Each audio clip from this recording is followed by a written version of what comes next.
kan dareenkayo damiirka wanaagsaniyo caqligu wadadeetay dintiyo cilmiguna naca haddii jahli dumarka faray rakii darajada lahaa dunida loo soo igmaday maxay noogu daawado kulanti wacan wanaagsan daawadayaal ku soo dhawaada waraysi gaar ah oo la yeelanayno Nasriin Maxamed Shukri oo kamid ah bahda suugaanleyda Soomaaliyeed sidoo kalena ah gabar Soomaaliyeed oo maansooyin ka tirisa arrimaha bulshada iyo sheekooyinka iyo wacyiga dadka Soomaaliyeed Nasriin saakay waxaan kala sheekaysan doonaa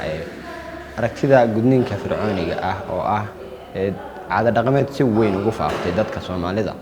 warbixin ay soo saartay hay'adda xuquuqda aadanaha ayaa ku sheegtay in haweenka Soomaaliyeed 98% la gudo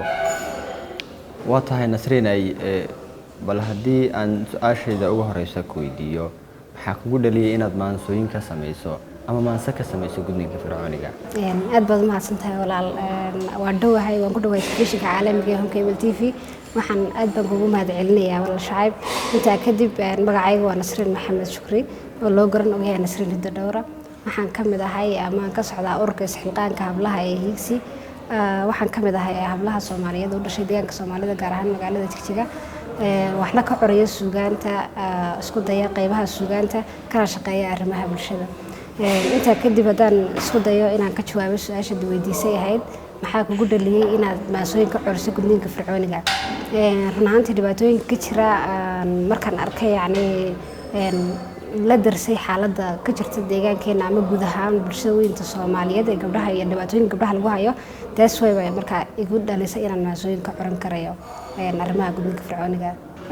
run ahaantii marka deegaankeena la fiiriyo bulshada inta ugu badan hadda warhayntiisii hadalhayntiisii inta badan waa la daayay waxaana la moodaa inuu yani 50% hoos u dhacay halkeedii laakiin xaqiiqada jirta waxay tahay inuunan gudniinka fircooniga wali hoos u dhicin wali inuu hoos u dhicin oo kor u sii kacayo balse laakiin yani hadalhayntiisii hoos loo dhigay lana isku dayay in hoos ahaan arrinkaas loo wado ma jirtaa dhacdooyin saameyn kugu yeeshay oo la kulantay gabdho lagu sameeyay dhacdadani oo kale dabcan aad iyo aad ما الله كل ما مر بدر وحياة كمذا يعني ضد أصحابتي إذا كمذا قيسكي كمذا أنا قل فهمتي إذا وحياة بدر كلا كل ما يجرته مركا يعني تادس من ويالد بالنسرين هدي النوفة فايسو قبل مركي اللي جود دباتوين كأي مريسو حلقة ديكا أو كلا حلقة جوركا حلقة دالمذا بل هدي أرنتاس إذا النوقف على الله تبالكورها dhibaatooyinka uu maraya ma ahan mid bilow iyo dhamaatoona leh laakiin waa maalinka u horeysa ee gudniinka yani gabadha lagu bilaabo ay loogu talagalay yani lagu sameeyo gudniinkaas dhibaatada maalinkaas u bilaamaysa waxay yani inaysa ama ku jiraysa inta nolosheeda ka dhiman oo dhan marka ugu horeysa gudniinka lagu bilaabayo marka ugu horeysa jirkeedii baa la jarjarayaa iyo xubnaheedii qof binaadan oo yani jirkiisa iyo xubnihiisii la jarjarana dhib ku leeyahay yani waa la wada ogsoon yahay kadib jirkiisii haba la jarjaray haddana yani si xun baa marka dambena bilaa naxariis oo yani naxariis darro ay ku dheehan tahay baa haddana qofkii loo toltolaya iyadoon loona eegaynin mustaqbalkan qofkan muxuu ku sugnaan doonaa ama siduu noqon doonaa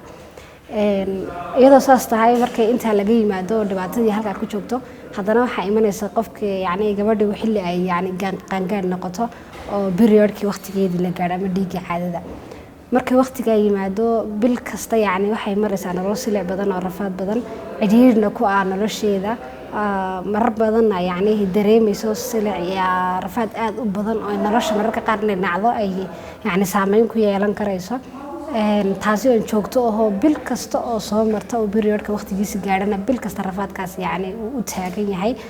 marka loo yimaado laga yimaado waqtigaas adaltiga waxa imanaysa waqti ay yani gabadhi guur ay xilli ay yani guursato ay gaarayso markii loo yimaado guurkiina yani dhibaatadii ma ahanaysa mid joogsa halka ku joogsanaysa laakiin waa mid sii soconaysa oo inan qofkaas yani qof hore jirkiisa iyo dareenkiisa iyo yani jiirkiisa loo tasharay uu yahay una wax farxad iyo raaxa markaas uunan helaynin intaa markii laga gudbana haddana waqtiga yacni waxay gaadhaysaa gabadha inay uur qaado ay uur yeelato oo yacni dhalmo waqti dhalmay gaadhaysaa waqtigii dhalmada haddana silic bay ku noqonaysaa micnaha inay xitaa dhiig baxdo oo kale in jirkeedii dib loo jarjaro oo la googooyo xubnaheedii oo kale haddana ayna noqonaynin markay yacni dhibkaas ay kasoo gudubto dhalmadaas ayna halkaa kaga joogsanin laakiin wax soconaysa nolosheeda oo dhan yacni saameyn ku yeelanaysa ilaa inta yacni nolosheeda ka dhiban oo kale ay tahay marka dhibaatooyinkiisu maaha mid lasoo koobi karayo waa sidee baad leedahay wacyiga dadka Soomaaliyeed ee ka fogaanshiyaha aragtida gudniinka fircooniga ah oo si weyn ugu baahday dadkeena والله marka la yiraahdo wacyiga dadka Soomaaliyeed aad buu u yar yahay yacni markay gudniinka fircooniga loo yimaado sababtoo ah waxay aaminsan yihiin bulshada inteeda ugu badan ama 90% waxay aaminsan yihiin inuu yacni guurka fircooni ama gudniinka fircooniga inuu dhowrsoon yahay dad aaminsan ba inuu dhowrsoon yahay oo gabadha dhowrsoon u noqon karaya macquul ma noqonaysa inay bedelaan ama macquul ma noqonaysa inuu wacigooda hoos u dhaco oo ay gudniinkaasi markaas ka hortag ku sameeyaan laakiin intooda ugu badan waa wax taageero ay ka muujinayaan aynan diyaar u ahayn in gabdhaha Soomaaliyeed sida ay marayaan laga dabar jaro waa sidee baad leedahay waa lagu dardargelin karaa in wacyigelin laga sameeyo ama dadka Soomaaliyeed la gaarsiiyo fariin ah in caadadan ama dhaqankan xun la soo gabagabeeyo marka loo yimaado kulley dhibka ugu badan iyo silaca ugu badan yacni cidda maraysa waa gabdhaha aniga gabdha ahaan cidda yacni fariin u diraya ama wax u sheegaya kaliya gabdho bay noqonayaan iyo hooyooyinka Soomaaliyeed intooda ugu badan waxaan leeyahay gabdhaha yacni dhibkan joogtada ah mar walba adi haduuna ku soo marin xitaa walaasha maray haduuna walaasha marin saaxiibada maray saameyn ku wada yeeshay dhammaan gabdhaheena waxaan kula dardaarmayaa bal inaad u soo jeedsataan oo wax ka qabataan dhanka hooyooyinka Soomaaliyeed marka loo yimaado waxaan yacni dareensiinayaan u sheegayaa inaynan ahayn gudniinka fircoonigii inuunan gabadha dhowrsoon u noqon karaynin sidoo kale inuunan ahayn mid yacni iska aaminsan tihiin uun mooyaane diintana yacni kuma laha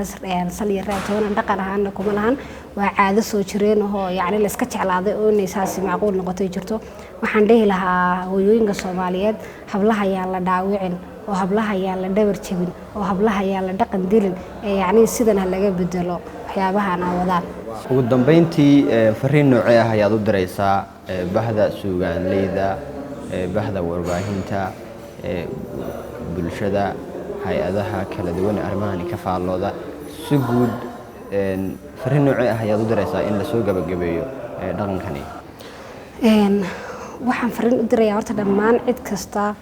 oo bulshada kamida haday noqdo bahda saxaafadda haday noqoto siyaasiyiinta haday noqoto mas'uuliyiinta iyo xildhibaanada fanaaniinta abwaaniinta hooyooyinka ganacsatada dhammaan cid kasta oo bulshada qaybaheeda kala duwan ah ayaan yacni fariin u dirayaa fariintaas oo yacni aan leeyahay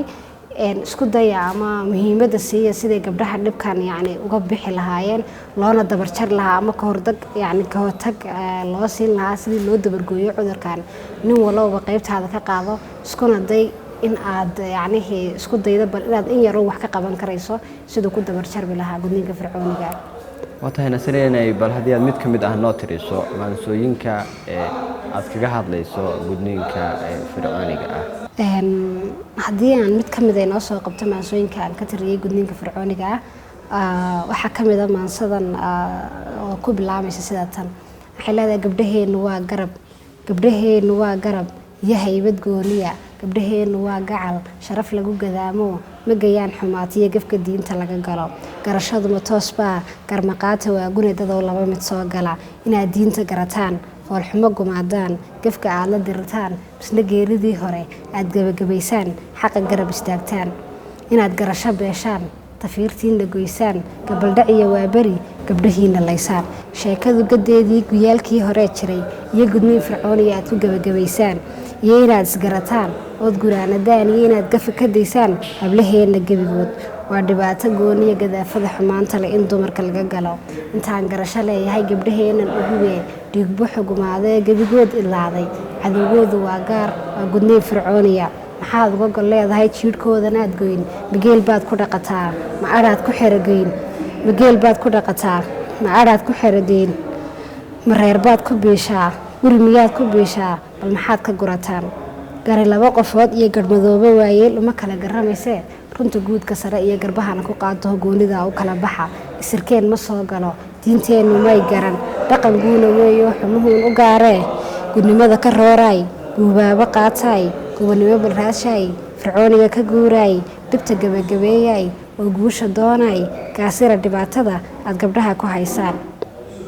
aan gaabsha hadalkoo yuusan ila gadoodina waxaan hadal ku gaabiyey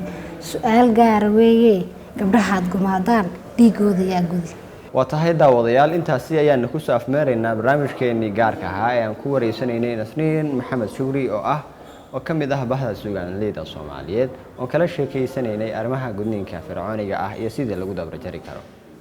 barnaamijka waxaa iga saaciday oo editinka kamerada guud ahaanba kaalin weyn ka qaatay Nimcaan Axmed Cabeeye oo ah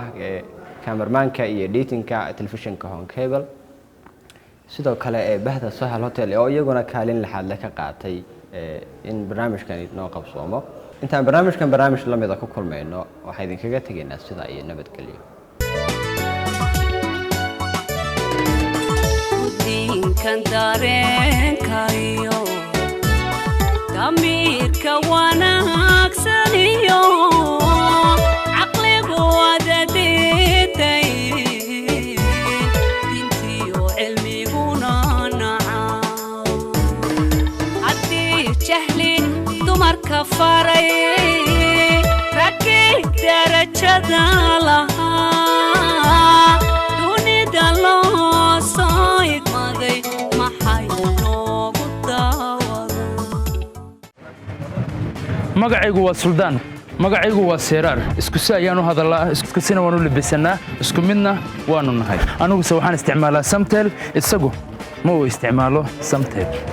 anigu in badan baan Samtel ku hadli karaa balse isagu sidaa ma samayn karayo warmaahay run miya waa runtay 24 saacadood waxaan ku hadlaa 2500 oo shilin oo waa bilaash bishii oo dhan waxaan ku hadlaa $5 oo kali ah caadi ma aha maxad mar hore igu sheegi weyday